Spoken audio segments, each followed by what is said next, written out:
சற்று முன் கிடைக்கப்பெற்ற மிக மிக முக்கியமான செய்தி ஒன்று வெளியாகி உள்ளது. வெற்றி வெற்றி ஓ பன்னீர்செல்வத்திற்கு மாபெரும் வெற்றி என்று ஓ பன்னீர்செல்வத்தின் ஆதரவாளர்களும் வழக்கறிஞரும் தெரிவித்திருக்கிறார்கள்.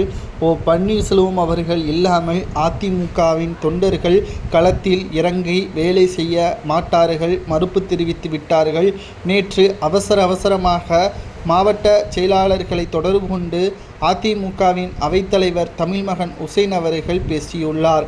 29, 30ஆம் தேதிகளில் மாவட்ட செயலாளர்கள் கூட்டத்தில் கலந்து கொள்ள வேண்டும். பூத் கமிட்டிகளை அமைத்து அதை தொடர்பான ஒட்டுமொத்த தேர்தல் வாக்குறுதிகள் பற்றியான பேச்சுவார்த்தைகளும் மக்களிடம் கடந்த அதிமுகவின் ஆட்சியில் கொண்டு வந்த நலத்திட்ட உதவிகளையும் பாதுகாப்பான சூழலையும் மக்களிடம் தெரியப்படுத்த வேண்டும் என்று அவைத்தலைவர் தமிழ்மகன் உசேன் அவர்கள் மாவட்ட செயலாளர்களிடம் தொலைபேசியில் பேசியிருந்தார்.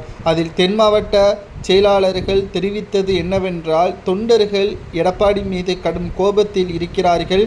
மக்களவை தேர்தலிலேயே தேனி தொகுதி தென் மாவட்டம் முழுவதுமாக ஓபிஎஸ் அவர்களது கண்ட்ரோலுக்கு சென்றுவிட்டது. அதிமுக ஓட்டுக்கள் பிரிந்துவிட்டது. எடப்பாடி பழனிசாமி அவர்கள் என்னதான் பிரச்சாரத்திற்கு வந்தாலும், பல கோடிகளை செலவு செய்தாலும், ஓபிஎஸ் அவர்களது வார்த்தை இல்லாமல் அதிமுகவின் தொண்டர்களோ மக்களிடம் நேரடியாக பிரச்சாரத்திற்கு செல்ல மாட்டார்கள் என்ற தகவலை தற்பொழுது உறுதியளித்திருக்கிறார்கள் தென் மாவட்ட செயலாளர்களும் நிர்வாகிகளும். இதனால் அதிர்ச்சியடைந்த தமிழ்மகன் உசேன் அவர்கள் எடப்பாடி பழனிசாமி அவர்களிடம் இதை பற்றி தெரியப்படுத்தியிருக்கிறார்.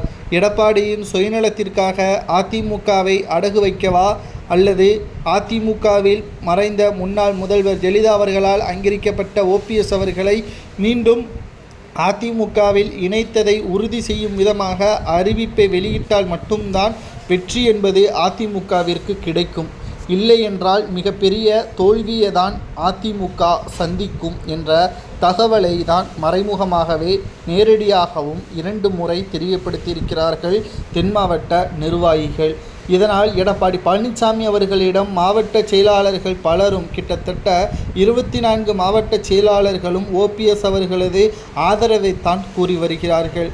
அவர் சுயேட்சையாகவே ராமநாதபுரத்தில் 2வது இடம், அதிமுகவையே தோற்கடிக்கக்கூடிய வகையில் அதிமுகவின் தொண்டர்கள் ஓபிஎஸ்ஸிற்கு ஆதரவுகளை கொடுக்கிறார்கள் என்றால் இதை கூட எதற்காக எடப்பாடிக்கு புரிந்து கொள்ள தன்மை இல்லை என்ற ஒரு கேள்விதான் இப்பொழுது முன்வைக்கப்பட்டு வருகிறது. இதை பற்றி உங்களது கருத்துக்களை கூறுங்கள். தென் மாவட்ட நிர்வாகிகளும் தொண்டர்களும் கூறுவது சரியா என்பது